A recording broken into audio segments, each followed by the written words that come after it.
What's up, you guys? It's Steve here, and this is your stimulus package update and infrastructure bill update as of today, October 24th, 2021. And we're hearing that today. Take a look, you guys.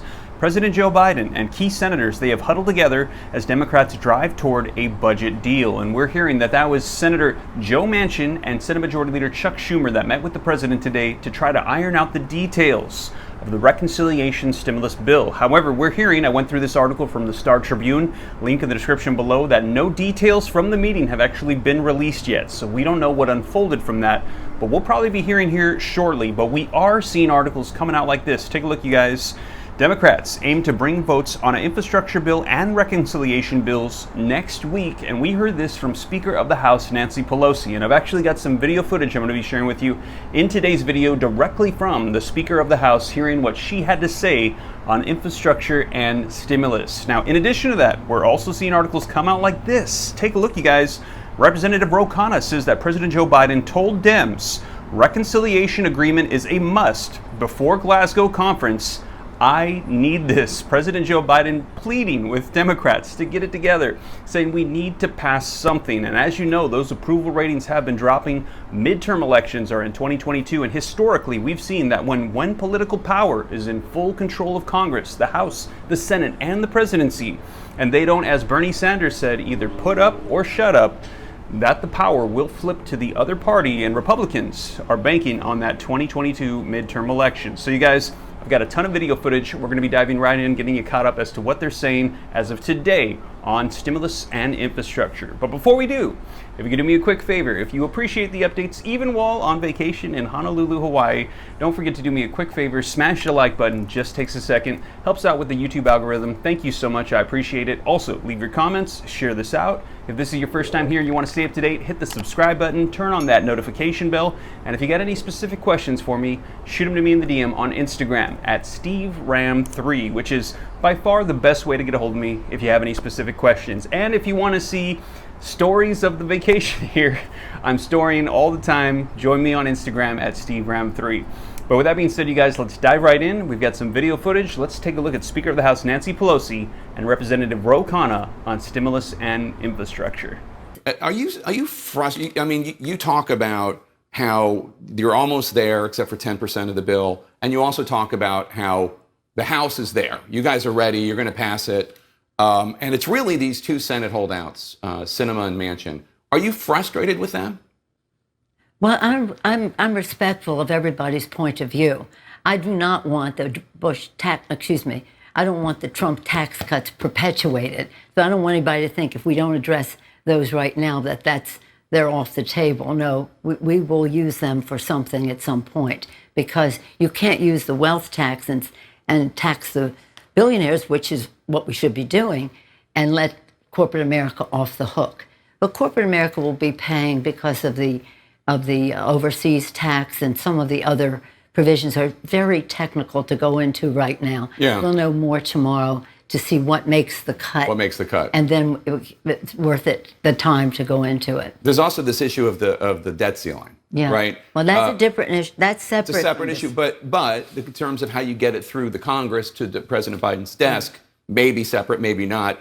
Congress acted to raise the debt ceiling through December 3rd. After that, Republican leader, Minority Leader Mitch McConnell says, you're on your own. We're not going to provide any votes for Democrats.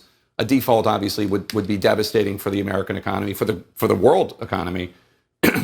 Are you willing to attach raising the debt ceiling to the social safety net package, or if not, to use reconciliation, which means only 51 votes needed in the Senate anyway, in order to get this done? That's one path, but we're still hoping to have bipartisanship. It seems that the American people should understand that what we're talking about is largely the Trump debt. Right. Now, we participated in some of it with COVID and the rest, but we didn't participate in giving a tax scam, 83% of the benefits to the top 1%, that added $2 trillion to the debt. President Biden's part of this debt is about 3%. Right. And yet the Republicans, who when the former president was in office 3 times, we had to do something about the national debt. Now, look at what is in jeopardy. Even talking about it is not a good idea because, I mean, even placing in doubt whether it was, it's not a good idea because it can lower the credit rating of our country, as it did when the Republicans did not want to increase it when President Obama was president. Seems they're okay with it when there's a Republican president, but not a Democrat.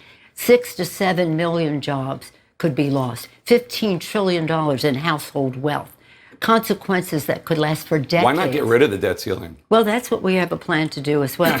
There are a number of plans to do that, but would the Republicans agree to that before we again? Okay. Well, so your mind is open in terms of whether or not you use reconciliation or whether or not you attach it to the social well, safety net. We still would rather have bipartisanship, whether it's a Democratic president or Republican president. But you probably won't have it, so you'll consider these options. Is all I'm saying.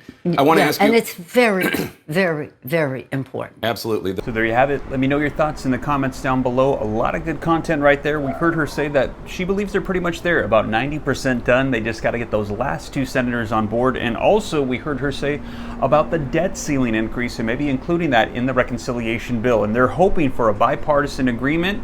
But you guys, it's looking like the Republicans are saying they are not on board with supporting this. They're saying there's just too much debt, too much spending. It's out of control.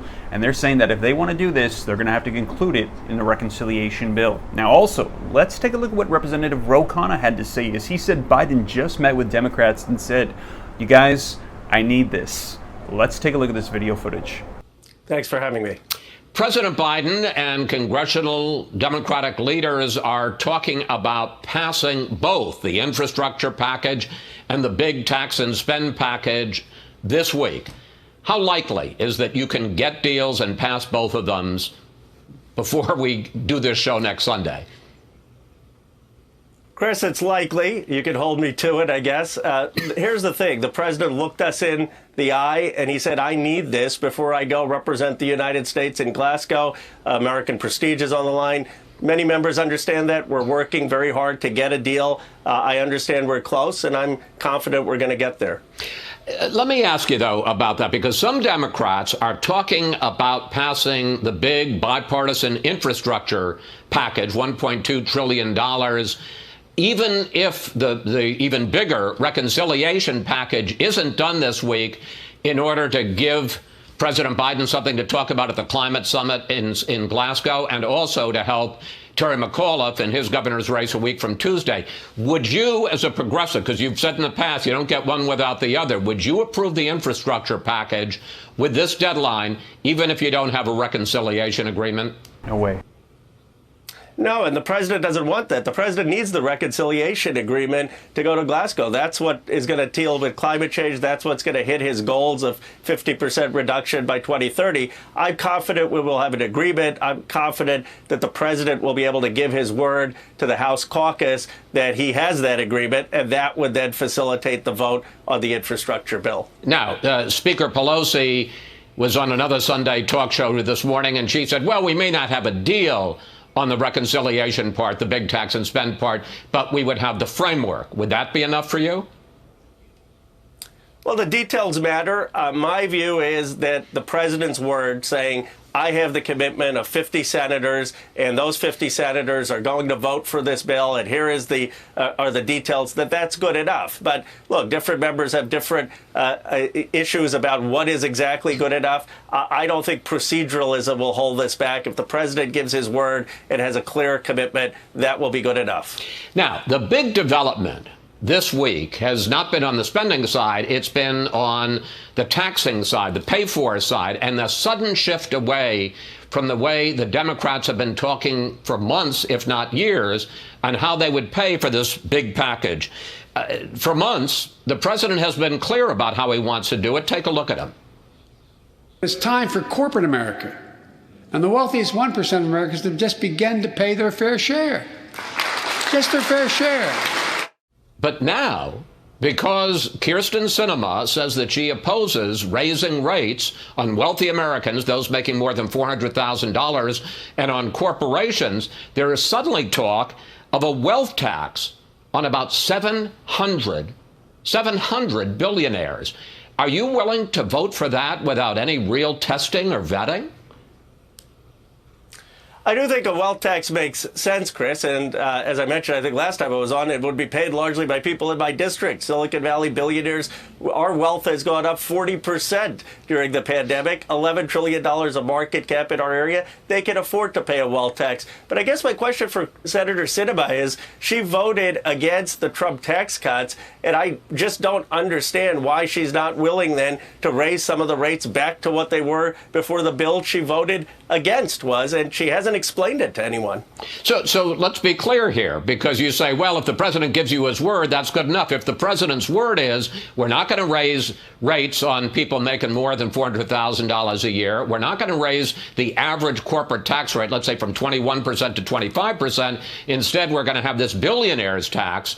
And just to explain it, instead of paying some kind of an income tax, if a billionaire has assets and hasn't sold any of them, you're still going to pay a capital gains on what the increase has been in the value of the assets, which is a little easier when it's stocks. It gets pretty hard if it's real estate or a fancy painting.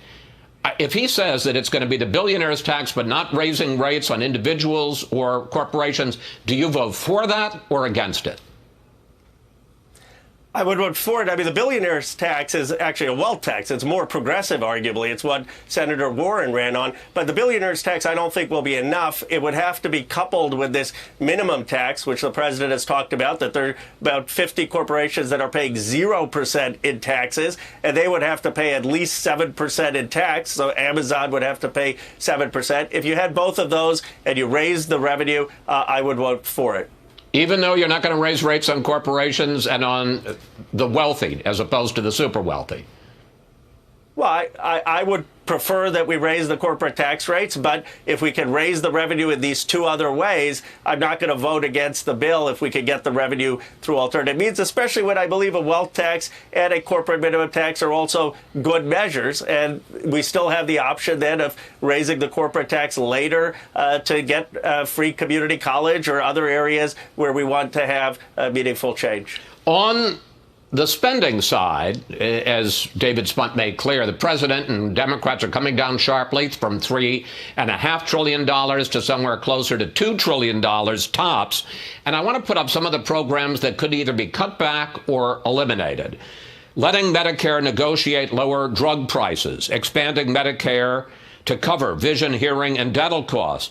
Paid leave cut from 12 weeks, as it was proposed, to 4 weeks, scrapping the clean electricity program. Here's White House Press Secretary Jen Psaki. Compromise is not a dirty word, and that we will get nothing if we do not have 50 votes. The alternative is not a larger package. The alternative is nothing.